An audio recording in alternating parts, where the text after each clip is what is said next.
Hello, Ramblers. So we are here today to do a full review of how our time was on the Norwegian Sky. If this is the first time you're watching one of our videos, if you're a first-time Rambler and you clicked on the thumbnail, you want to see a review of the Norwegian Sky, welcome. And my name is Ron. I'm Jody. And we're just rambling around, and we want to talk to you about the Norwegian Sky and the Norwegian Cruise Line. I can't wait. This is going to be a fun video to make and a fun video to talk to you guys about as well. We are normally RVers. We do a lot of RVing, but our favorite thing to do is travel. And so you will also see us occasionally hop on a plane and take a trip. And now we've done a couple cruises, and you're going to see us cruise at least once or twice a year. We love cruising. And we're going to continue on doing it for you guys. Absolutely. So we're going to tell you how we review cruise lines. We're going to have 10 different categories, and each category has a possibility of 10 points. In the end, we'll tell you what they received as a full review up to 100 points. And we'll let you know if we're going to go on Norwegian again or if we're going to travel on the Sky ever again. Category number 1 is the cabin. The cabin, I felt, was adequate. Now, one of the contingencies of me cruising, of Jody getting me on a boat, is a balcony. I want a balcony. I want to have that access to the outdoors available to me at any time I'm in the cabin. So that excludes inside rooms and rooms with just the portholes. The cabin, I felt, was adequate. I like the balcony. Yeah, keep in mind the Sky, it was built in, like, I believe 1999, so it is an older ship. It needed a little bit more updating. Even though it's been updated 2 or 3 times, it might have been a little bit nice to see a little bit more updates to it. You know, the TV is really tiny. It's over in the corner. The bathrooms, I guess there's not much they can do about them. It's a very small bathroom shower, but it had a lot of room for storage. We had plenty of room in our closets, plenty of room to put our luggage underneath the bed. We still had a fridge. We still had a little desk and a little sofa. Something we forgot to show you here is that the USB ports are located right above your head on the little lights above your bed. So they did update that. So I felt that was good. The balcony was very roomy. We felt overall we knew what we were expecting, but it still isn't like some of the more up-to-date cabins. So we ended up giving it a 7. Yeah, a 7. You know, that's a solid C, and we know that, like Jody said, it's an older ship, and there's only so much you can work with. One of the things that stood out to me the most when we first got there, and I couldn't shake it, was the bathroom, the lighting, because as soon as every time you turn it on, it flickers. It's an old fluorescent bulb, and it's yellow. You know, I like incandescent lighting. I like soft lighting, but this was just a little too kind of creepy. Once again, we gave the cabin a 7. All right, number 2. Number 2 is going to be service. And we've done this before with our last cruise in Alaska, and I have to say, wow, Norwegian. I was really caught off guard how amazing the service was. How could it be any better than the last one? I mean, I think the last one we gave a 10, but you know what? This one was even better. We never had any poor service. If we had any questions, you know, we had to go to the atrium for any service. It was barely any lines. Everyone was very knowledgeable. There was, like Jody said, there wasn't any bad service. That's why it was easy to give it a 10. And everyone was so friendly. It was like we had built-in friends. That's what was amazing about it. You know, even if you're a person that has no friends, go on this cruise and you're going to have about 800 new friends, because everybody is so awesome. So the service was fantastic. I mean, all the bartenders were great. We didn't have to wait in lines for long. Everyone was helpful. If you had a special request for dinner, all the wait staff was amazing. When we left the ship, they were always waiting for us and saying goodbye, have a good morning. They would answer questions on your way out. They would give us towels on the way out. And then when we'd come back, they were always greeting us out there, and they were giving us hand sanitizer and giving us, cool little hand towels to wash our hands with. There was always music. There was always, it just was amazing. I mean, and also the game show host and Will, the entertainment director guy. The cruise director, Will. I mean, every bit of service from top to bottom, from the food to the bars to the questions we needed answered, service was amazing, and we're giving service a 10. Number 3, we're going to talk about food.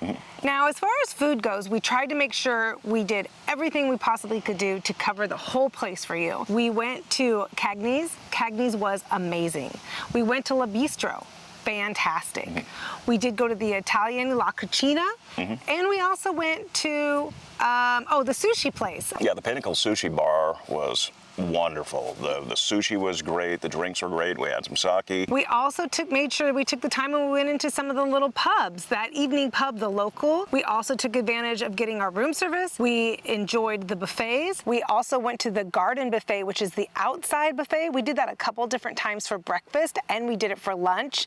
So we pretty much covered, and the dining rooms. We absolutely went to the main dining rooms. Yeah, you had the two main dining rooms, and we frequented those during breakfast, lunch, and dinner, of course, because we prefer a sit-down meal as opposed to just a buffet. We chose the buffet when we're in a hurry. That was surprisingly good for a buffet. Oh, yeah. The breakfast. Yeah, they did fresh omelets for us. It was really great. But I have to say, we have no complaints about any of them. They were actually really fantastic. Everything was really good. I would say La Cucina was great that they do an afternoon where you can go into La Cucina and have some pizza and salad and some soup. That was really good. It was probably my least favorite dining meal at the end of the night. I'm sorry to say. The service was great, but the food was lacking for us. Yes, so we did enjoy all the food, and we're gonna have to give the food a 9. Number 4 is entertainment. And as far as entertainment goes, there was a lot of entertainment. We went to a couple shows. There was music and dancing. One was kind of organized like a contest. The Sugar Cane Mojito Bar had live music. Bliss Lounge had live music going on there every night, 2 or 3 times a night. DJs, things like that. Yeah, and then the band outside. Yeah, the band outside at the pool deck. The Sun Deck had a stage as well. You had music there. At the Spinnaker Lounge, you had some karaoke. They did have other music in there with like a piano bar and some more entertainment. Yeah, the piano bar was in the atrium bar room, and that was good. They had somebody every night doing something either 70s or 80s or 90s, or, so that was really great. So there was tons of entertainment throughout for being such a small ship and older and not having all the bells and whistles that we've seen other ships have. They really kept the entertainment going. And if you want to put in the category of entertainment, also the idea that they had the newlywed game for us and Deal or No Deal, that was fun. And they had women versus men game. Yeah, Battle of the Sexes that we were in, as you could see right here. Yeah, there was lots of entertainment, and it was a lot of fun. And they did entertainment like the typical when you're leaving ports, they'll have music going on. We even had it looked like our ship was more fun than the other ship one time, because we had this gentleman from the other ship dancing and enjoying our band on our ship. Yeah, check this guy out.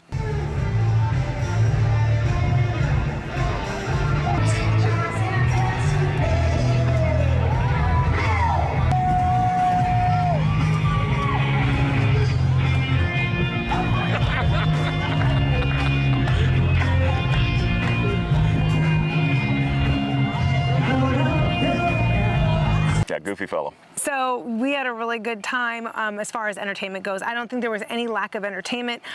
Just maybe there isn't the big, huge shows that draw people in. So that would be the only thing that was lacking. So because of that, we're going to give entertainment a 9.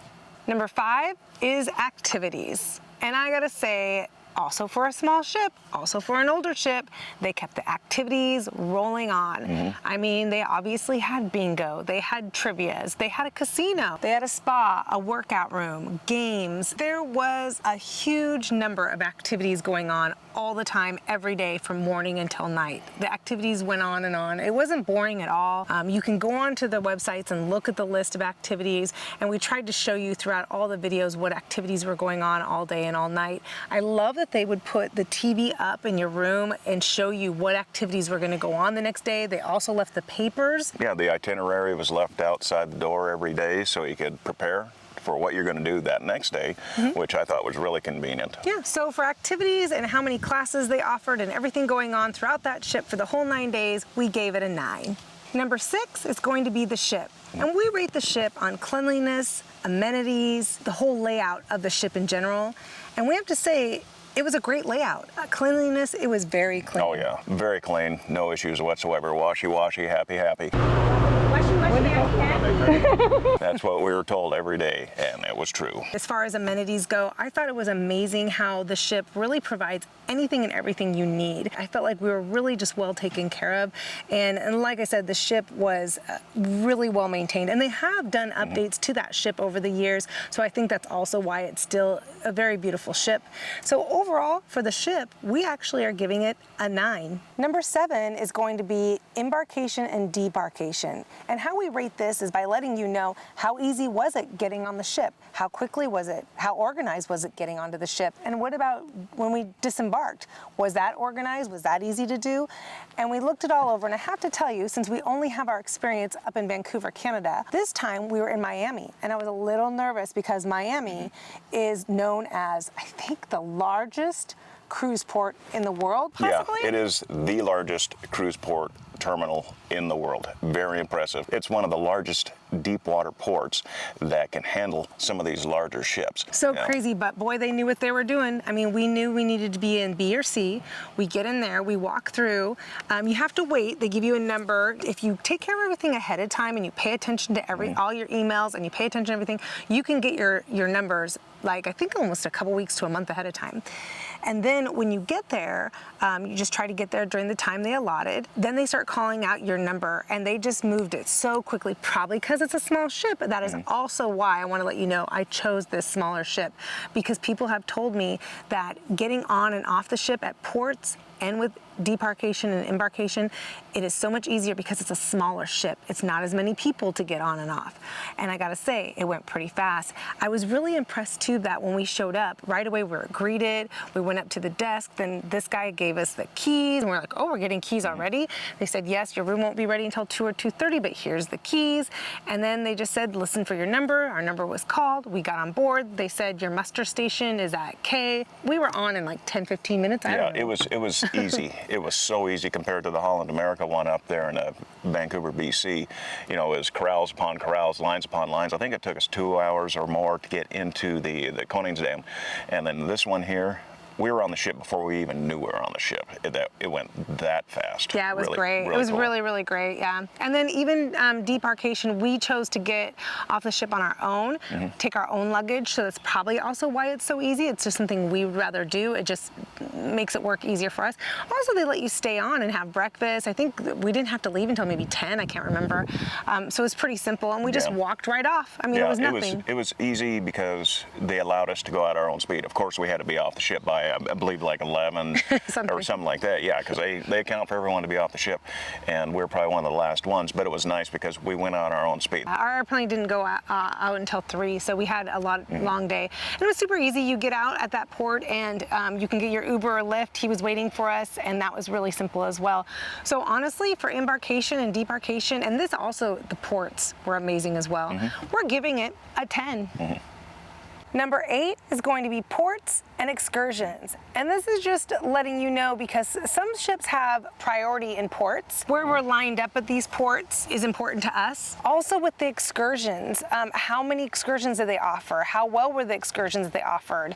How convenient was everything? How much information did they give to us? How easy was it to line this up? There's a lot of things that we're looking at as far as ports and excursions. And I have to say, every single port was lined up quite well. It was really nice. We had assistance, help. We were told where to go, where to find a cab if you needed a cab or a taxi. Our excursion people were always lined up out there. It was just done very well, each and every one. And they offered many excursion options for you at every single port, which was great. And they were willing to help you if you weren't planned with anything yet. There was a lot of last minute ones to help you with. So I thought there was a lot of good choices. The only one thing that I didn't like is their own Norwegian island, Grand Stirrup Key. You have to do a tender. And if you don't have something lined up in advance, it could take you a while to get on a tender and get off the ship. So that's something to think about when you're planning, is to plan. I planned an excursion for us, and I made sure I planned one of the first excursions of the day, because I heard a rumor that if you're planned with an excursion, they're gonna let you onto one of the very first tenders, and that lined us up quite well for getting off the ship and enjoying Great Stirrup Key longer. Most of everything was very convenient. I really loved their new Tano Bay area. That was amazing in Puerto Plata. But we are going to give ports and excursions a 9. Number 9 is going to be communication and organization. And I have to say, wow. They were so great at communicating with us. They always had plenty of announcements. We had to hear from Will. Yeah, the cruise director will every morning. Every day. It'd wake you up. Whether or not you want to be woken up, you're going to get woken up by Will, and he's going to tell you what's going on, where you're at. I think the captain gets on there. The assistant cruise director got on there a couple times, and plenty of information over the intercom and everywhere. Yeah, everywhere, they had all their information on the television as well, so you could go on there and look. They would be telling you where you're going the next day, what's going to be happening the next day. There was just tons of information. And then, of course, there's your papers sitting outside your room every day, letting you know what's going to happen the next day. The communication on board was phenomenal. And actually, with Norwegian, it started months in advance. I mean, they really do good on their communication. As far as organization, we never once felt like it wasn't organized. Getting off the ship, on the ship, it always told you what time you needed to be back by. They never looked unorganized, not anywhere, not where the restaurants were, where the food was, the bar was, the entertainment was. No surprise, we're giving Norwegian, specifically the Sky, a 10. Last but not least, number 10 is value and cost. Yeah, this one's kind of a hard one because it's subjective, because you got different budgets and everything. So this is primarily geared towards us, and then for whatever you need out of this as well. Yes, so something I do is I like going through Costco. I get pretty good deals through Costco. They usually have a package, like free at sea is a bonus, or a percentage off on the second person. There's just variances that they will be offering to you all the time. Now, more specific, I learned to start looking at my cruises and deciding what I wanted to do by Black Friday in November, because I don't go out shopping as much as I used to. Shopping from home is easy. And when I saw a cruise that I really wanted and saw that it was discounted heavily on that day, there wasn't a question I was going to be booking my cruise on that day. Now, every person has a different budget. You can go with an inside room. You can go with a room with a porthole. Those rooms are still great, and there's so much room on some of these ships, especially the Sky. You can find your own private area to go enjoy the ship from the outside, inside, anywhere. They have a cute little library to find peace and quiet, and the entire ship has different corners that you can be in, just sit there and enjoy the ocean. So you don't have to go with the balcony. Keep that in mind if you're on a budget and you're trying to get a discount. What I like about Norwegian is you put the money down, you make payments as you go. It does have to be paid in full within, I think, 90 to 120, I believe it might be 120 days for Norwegian before. But also what I like is we did a package where all of our taxes were paid for, all of our gratuities were paid for, and I felt like that's really nice to have that. It took a lot of thought and pressure out of your trip. So once we got on our trip and we did do the free at sea, and we actually added the free at sea plus, so we didn't have to worry about getting a bill really at the end of this trip. They basically just took a $100 deposit when we got on board for any incidentals, and it made the value even easier just because it took all those thought processes out of that. We also paid for our excursions in advance, but you can pay for excursions last minute. We had a few days we weren't sure what we were going to do. For our particular cruise, because we did the add-ons and we made sure that we wanted to choose our room, if you leave it up to Norwegian to pick your room, you can save a little money that way as well. I would like having a room that is landing in the middle of the ship, not the highest and not the lowest level of the ship, just because I wasn't sure if we'd be seasick, and that's just a little bit of extra tips that we're giving to you. So I think overall, this entire cruise for us came out to about $6,000, roughly. I think it might have been a little bit under, and that's with doing the free at sea plus, because that includes all of our gratuities, all of our alcohol, all of our water. It included our excursions, because we each got $50 off on our excursions. So there's a lot of things we did. So when I say that amount, I'm saying that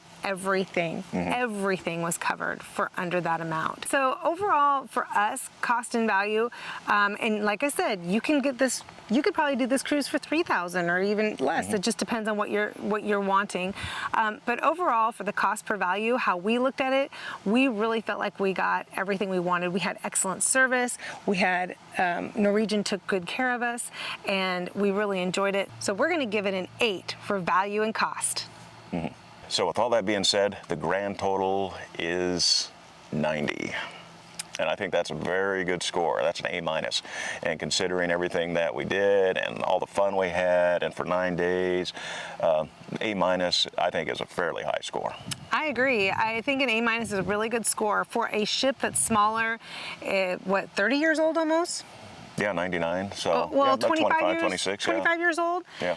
That's a good score. Not a lot of bells and whistles, and that's okay. That's what we wanted. I think we're talking about going towards a big ship next time. We'll see.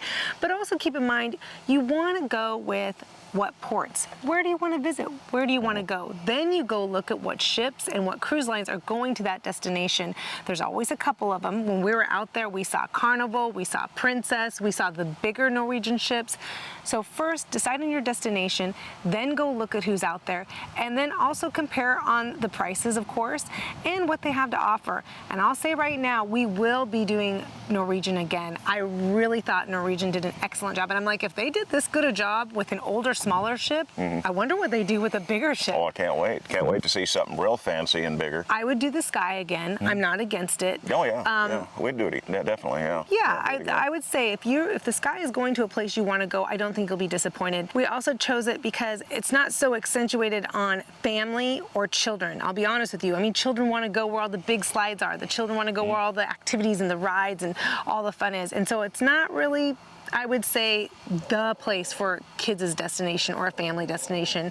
But we really did enjoy it. We will do the Sky again. As far as Norwegian and how well they did with this and their packages and their offers and that free at C+, Yeah, without a doubt, we might be on Norwegian next year. So help us out here. Let us know what cruise lines you enjoy, because we're still deciding on next year. And last year, people recommended to try Norwegian after we tried Holland America. Yeah, that was because of you folks, you ramblers. You mentioned Norwegian when we did Holland America. You guys mentioned Norwegian. So we gave it a shot, and we want to thank you for mentioning that. Absolutely. So let us know what cruise line you recommend. Let us know what ships you recommend. Let us know what destinations you enjoy. We have a few in mind for next year.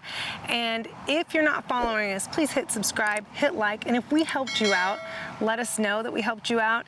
And if you didn't see all the videos of this cruise, you should go back and take a look. We did a full tour of the ship, and we showed you each port each week. So you might want to go look at that. And we are RVers, so we go to destinations that you still might want to check out in the U.S., so go check that out as well. Yeah, so if this is the first video you ever watched of our video series, make certain that you start from the beginning and let us know what you think. And if you like that one, watch our Alaska series as well. Thank you very much again for taking the time to watch this. We appreciate you, and we hope that you continue rambling around with us. Thanks, Ramblers.